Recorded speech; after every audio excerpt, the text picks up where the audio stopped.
Hey everyone, welcome back to my YouTube channel. My name's Amanda Nova. I am a somatic bodywork and Kundalini facilitator. I am also a clinical nutritionist and applied kinesiologist. And today I'm going to talk about dealing with anxiety while traveling. So this is kind of a hot topic. As you can see right now, it is the holiday season. A lot of people are traveling home to see family.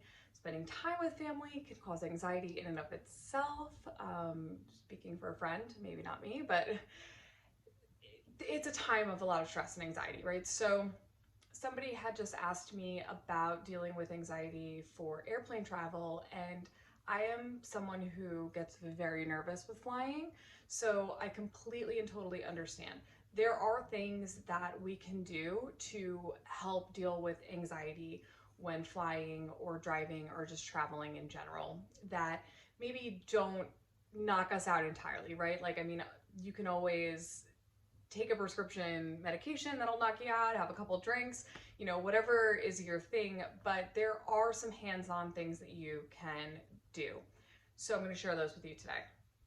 So one of the things that you can do is work on your acupressure points for calming down. So this helps calm the nervous system as well as, eases the mind, calms down the breath, calms down the heart rate. So my favorite point for that is here in the center of the chest. So I have this like wacky sweatshirt on and it's kind of hard to show you without flashing you. So we're gonna try not to do that. But in the center of the chest, it should be directly in line with the nipples on a male or a female. So it's really in the center of the chest, center of the breastbone. You are going to use two fingers and you're going to press into that spot. You can also just put the side of your hand and go like this and rub it back and forth, or you can place an entire hand on your chest. And what you will do is either rub in circles or up and down, or stick the two fingers and kind of just move it around. This is a point that can help calm you down. With that, you'll want to do some breathing, which will also help. So you can hold here. I like to take both hands. I tend to do this when I'm feeling stressed out or overwhelmed or anxious anyway. So you're going to take both hands here and just take a few deep breaths through the nose, in through the nose, and out through the mouth. Now, if you are having a panic attack or extremely overstimulated, you can count the seconds with your breath. This helps to get your mind off of whatever is causing the panic attack, or it helps to sort of center you. So what you can do is inhale for 4, and exhale for 6. That extended exhale also helps with the vagus nerve. Our vagus nerve, as I've explained in some of these other videos and my class Waking Up in Vegas, the vagus nerve is the switch between the parasympathetic and the sympathetic nervous system state. So our parasympathetic is our chill state, our peaceful, and our sympathetic is our activated state. So when you're having a panic attack, or you're feeling really stressed or anxious, you are in that fight or flight sympathetic state. So our vagus nerve helps to bring us back and switch us back into that. So doing the extended exhale, especially if you are inhaling and exhaling into the belly, helps to also tone the vagus nerve. So that's one thing that you can do.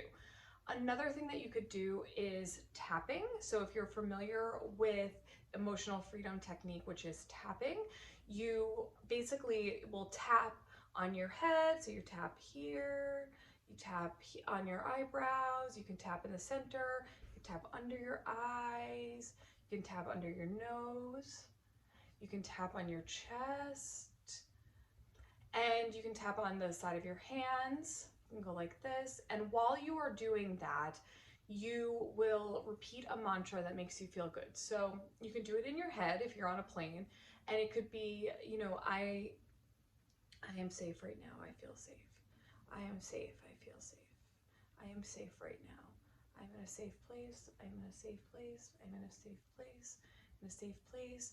To get the exact locations of where you tap, you can Google that. I kind of do my own thing. I'm not an EFT practitioner, so I just tap on acupressure points. So you can also tap on this point in the middle of the chest that I was showing you. You can tap on, these are the kidney 27. So I kind of do it a little bit differently, but any type of tapping, you could also cross your arms and go like this on your chest, or you can thump your chest. These are things that you can do that will help you come back into that parasympathetic state. There's other breath work that you can do as well. If you really like the counting, you can also do box breathing, which would be in for 4, hold for 4, exhale for 4, and then hold for 4 at the bottom. So let me show you an example. So in, hold, exhale, hold. And any of the breathing techniques you can repeat for, I would say, about 5 times, or until you calm down. And do it, do it until you feel good and calm and centered and back in your body. Lastly, there is a disassociation with traveling. We sort of come out of our bodies, especially with flying. It's a very, very ungrounded type of traveling, right? So something that you can do to come back into your body and ground yourself is you can either trace with your fingers all over your body, or you can sort of squeeze yourself, squeeze your body and just sort of come back in. That is a way to ground and center yourself. So all of these things should help with travel anxiety. And other than that, it's just about being as prepared as you possibly can and surrendering to the flow of the trip and the journey. And I just want to wish everyone happy traveling during the holidays. And if you have any questions, feel free to leave them below. I will also link my website and some of my resources for the nervous system as well as chronic stress. I have an ebook on that, and I also have a course on the vagus nerve, a workshop that could be really helpful for you. They all have techniques for regulating your nervous system and helping to cope with stress. So I will share those in the description. And again, happy holidays, everyone.